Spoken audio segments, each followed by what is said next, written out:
We have a little bit of news on Gonzalo Lira, so stay tuned for that. Hello, everybody. My name is Tim. Welcome to the Trailer Trash Tim YouTube channel. Do you hear the chainsaw in the background? One of my neighbors is going at it. Thanks a lot, buddy. Some days it's roosters. Today it's chainsaws. All right, I've been busy all morning. Of course, I went to work, my regular job this morning. Before I forget it, I'm sorry, let me do the housekeeping really quick. Please like this video down below if you would, and hit the thumbs up. I would really appreciate that. We need to get our algorithm going. If you have not yet subscribed to the channel, please do so down below and hit the bell notification so that you'll be advised every time I put up a new video. If you enjoy my content and want it to keep coming, and you can say thank you by hitting another link down below, buy me a coffee, and you can buy me a coffee. Okay, this morning, I was hard at work, but I've also had to quickly do a lot of work, but I wanted to put a video out as soon as I could, but I got some information that there were some updates on the Gonzalo Lira situation. And so I have been working for the last 2 or 3 hours to try and verify the things that I'd heard to see whether or not they're true or not. Some of the things I've been told are true. I've been able to verify it.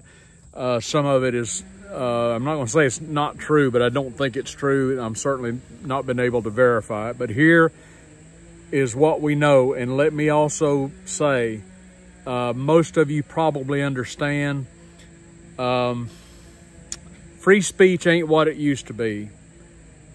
Not in America, and certainly not in Ukraine, where Gonzalo has been in prison, basically over a free speech issue. It's as simple as that.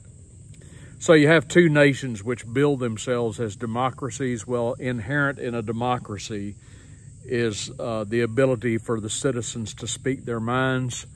You can't do that as you once could. And there's some things that I want to say about this topic, and there's some things I could say about this topic that I'm restricted from saying because I've got somewhat of a muzzle on me.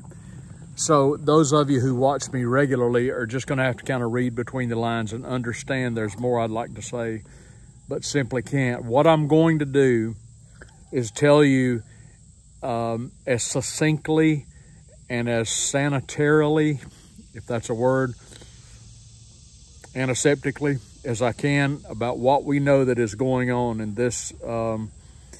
It's just basically general knowledge. As you know, Gonzalo was arrested on 2 different occasions in Ukraine. He was released, and as we understand, earlier this month he had things that had been taken from him, documents, passports, money, personal possessions, laptops, and what have you. They were returned to him apparently. And then he was given a court date earlier this month in August, and he came on his channel and said that he was facing 5 to 8 years of hard labor, and it was almost a certainty according to him. That's what I heard him say. The next thing we saw was Gonzalo posting a video where he was supposedly at the Hungarian border, and he was going to go there, try to cross, and plea for political asylum. That's the last we heard from him. Okay, I went to another channel this morning that I can't link to. I'd like to, but I can't, that is giving updates about this situation. I can tell you that what I'm going to tell you is not mere hearsay, because I have been able to view the actual Ukrainian court documents concerning Mr. Lira. And this is what we know. I'm not going to repeat things that I've been told that I could not verify simply because I can't verify them, and therefore I reject them, and I don't think they're true. Here's what we know. Gonzalo is in prison. His bail has been revoked, and he does have a court date of October the 2nd. I've been busy for the last couple of hours reading all these documents. It's a voluminous, multi-page document from the court in, I believe it's in Kharkov. It's definitely in Ukraine. And in so much legalese, he has basically been charged with not towing the party line, if you will, for questioning the official narrative of what's happening in that country. And for that, he finds himself in jail. That's what I know. That is all I know. If I find out more and I'm able to share it, I will share it. But that is the latest update that I am privy to. Make of it what you will, okay? Now, let's go forward onto something else. Today is Friday. I believe it is August, what, the 17th? 18th? I'm not sure. Bear with me. But I came across something else in the news that I want to share with you this morning. Most of you probably know, those of you that are Americans probably know, those of you who live in California certainly know the state of living in the grand old city of San Francisco. Now, San Francisco was once a crown jewel of a city in the United States. Beautiful city. I've never been there personally. I've only seen things, you know, via television and social media and whatnot, TV shows and movies of San Francisco. I'd love to go to San Francisco. But we've all heard the stories as in the last few years about how it's really kind of gone downhill. Crime is just rampant in San Francisco. Homelessness, homeless encampments, out of control drug use, people using the streets as a bathroom, if you will. Just absolute lawlessness. And I would remind you, of course, this is the city represented by the great Nancy Pelosi. I don't know if she even lives there anymore. I do know she's bought a beachfront mansion in South Florida, so I'm kind of thinking she's not spending a whole lot of time in her hometown these days. I don't know. But I read a story this morning that I want to share with you from the New York Post regarding some goings-on in San Francisco. And it is concerning something that is called the San Francisco Doom Loop. And I wonder if you've heard about this. Let me read you real quickly from the New York Post this morning. San Francisco Doom Loop walking tour gets visitors close and personal to the squalor, and it's already sold out. What does that mean? It means that some entrepreneurial, industrious person, I don't know who it is, they're anonymous, has put together a tour, and they call it the San Francisco Doom Loop. You've heard about the homeless encampments. You've heard about the drug use. You've heard about the people using the outdoors as their own personal restroom. Well, this tour guide, this enterprising tour guide says, hey, if you want to come see it, I'll take you to where it's happening.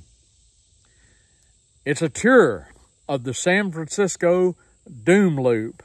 Tourists curious about San Francisco's urban decay of abandoned shops, open-air drug use, and homeless encampments can get a guided tour of the whole thing. And it's completely sold out. I don't know whether to laugh or cry, for heaven's sakes. And this is how the man, I'm assuming it's a young man and young entrepreneur, this is how his ad campaign goes. You've read the headlines. You've seen the tweets. Now get close and personal to the doom and squalor of downtown San Francisco. Can you believe it? So if you're a tourist and you want to see where the homeless encampments are and the drug use and the squalor, you can shell out, I don't know how much it costs, some of your hard-earned money to go on the San Francisco Doom Loop. Now, here's what I find ironic about the whole thing, other than the obvious. San Francisco has become not the crown jewel of America, but the crown jewel of the left and its policies. San Francisco is a living example, a living exhibit of what happens when your city is transformed by a leftist and run by leftists and liberals and run by those who believe that power should be concentrated in the state. This is what happens when your city is run by liberals. It's as simple as that. This is what happens ultimately to a city run by Democrats, folks. It's as simple as that. This city is absolutely, this once beautiful city is absolutely falling apart.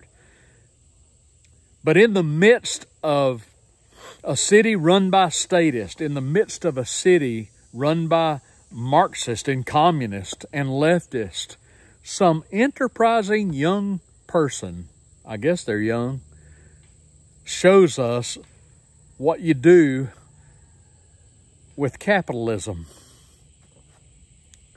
And his entrepreneurial, capitalistic efforts to show you the squalor and decay of San Francisco are reaping him profits. And they're completely sold out. How about it? You want to go on the San Francisco Doom Loop? Would you buy tickets to that? Now, if I go to San Francisco, I don't want to go see that. I'm not going to buy a ticket for the Doom Loop tour. I'll go see, all the other sites. Maybe I'll go to Alcatraz, pardon me, or Chinatown, or I don't know, some other areas. I don't think I'd pay tickets to go see squalor. But hey, you got to hand it to the guy. He's making money.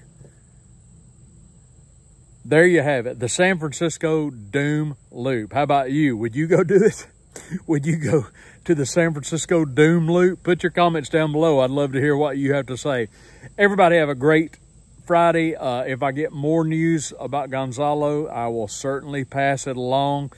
Otherwise, stay tuned, and we'll just carry on with our show. I'll be back with you tomorrow. I got some more things on my mind I want to talk to you about. But for now, thanks for viewing. Have a great Friday. Have a great weekend. Trailer Trash Tim, over and out. We'll see you tomorrow.